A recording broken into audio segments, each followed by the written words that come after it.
Make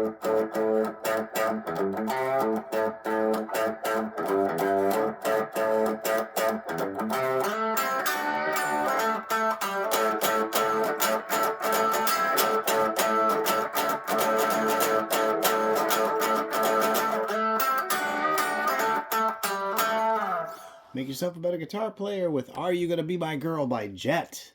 This song is written in the key of A, standard guitar tuning. And I love this song in that it's not only catchy and fun to play, you can learn stuff from it, how to play better, good rhythm techniques to learn. And I love that the scale that you're using for this one sticks really straight by the rules. There's not extra stuff going on like coloring outside the lines, so to speak, right? It fits nicely in what we talk about with music theory and scales and stuff like that. So when I say a song is in the key of A, what I mean is A is the main note. I often compare this kind of a thing to colors because you can't see notes. You hear them, they vibrate your ears, but because we can't see them, it's kind of a more abstract concept to grasp. So the key of a song, I think of it as the color, and a lot of times I would explain it as the color of paint in a room. The main color of the walls kind of sets the tone for the room. I mean, a darker room is darker feeling, a lighter colored room. They talk about colors being warm and cold and stuff like that.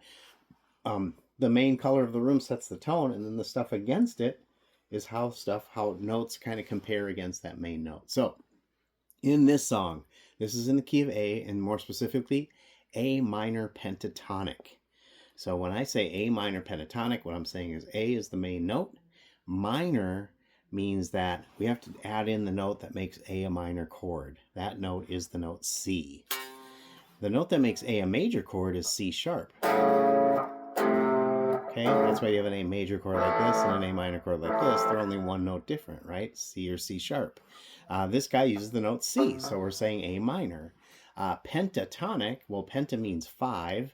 This is a 5-note scale, and tonic is tone or note. So we have 5 notes here: A, C, D, E, and G. Now those notes can be found all over the guitar neck in different octaves, just like this brown can be lighter and darker shades of the same brown.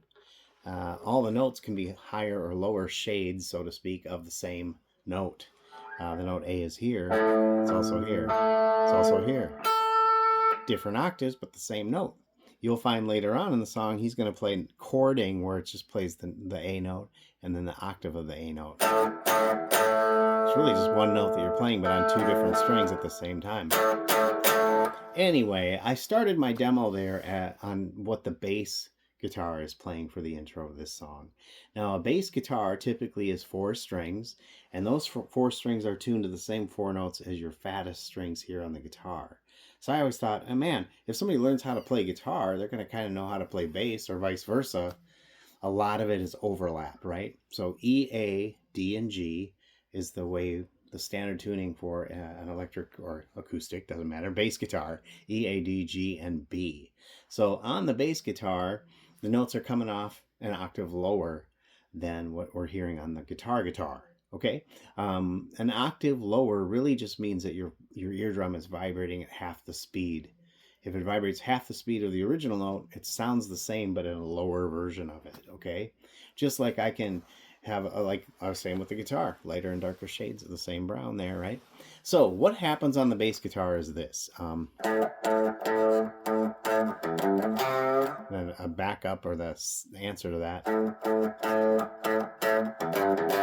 is like that. What we want to do for playing this is use our down-up picking to be on the beat with down picks. When we're on the beat, we're picking down, and we're in between beats, we're picking up. So what we have is 3 down picks and 2 up picks. They are not just randomly assigned because we want to, spread them out and make sure everybody gets a fair chance to play. No, we're assigning those because they happen to fall in the way of timing. When our hand is consistently moving, that's where it's going to be.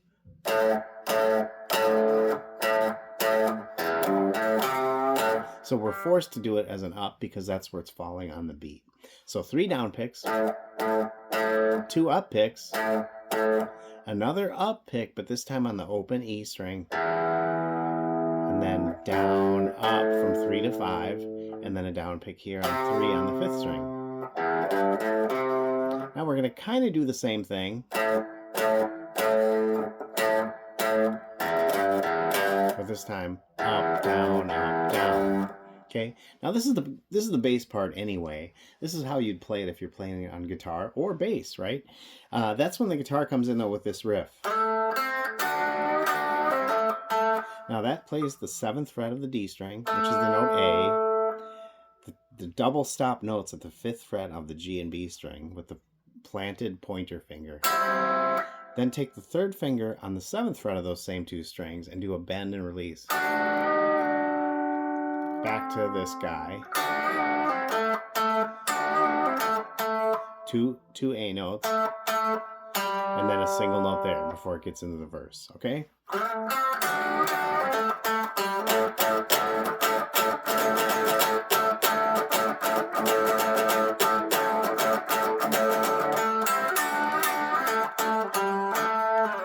And that's the gist of how we play this song. Now later on, he's going to play like...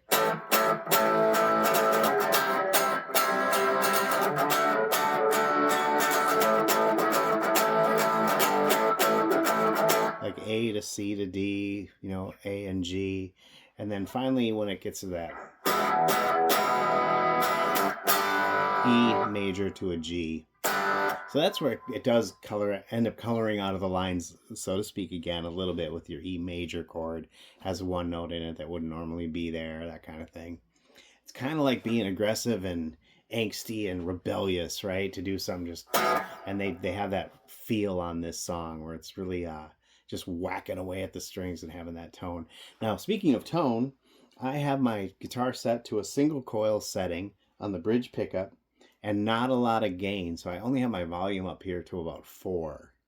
I have some distortion on this channel, but it's like too distorted that way. I cut this back to about 4, and it cleans up a lot. As opposed to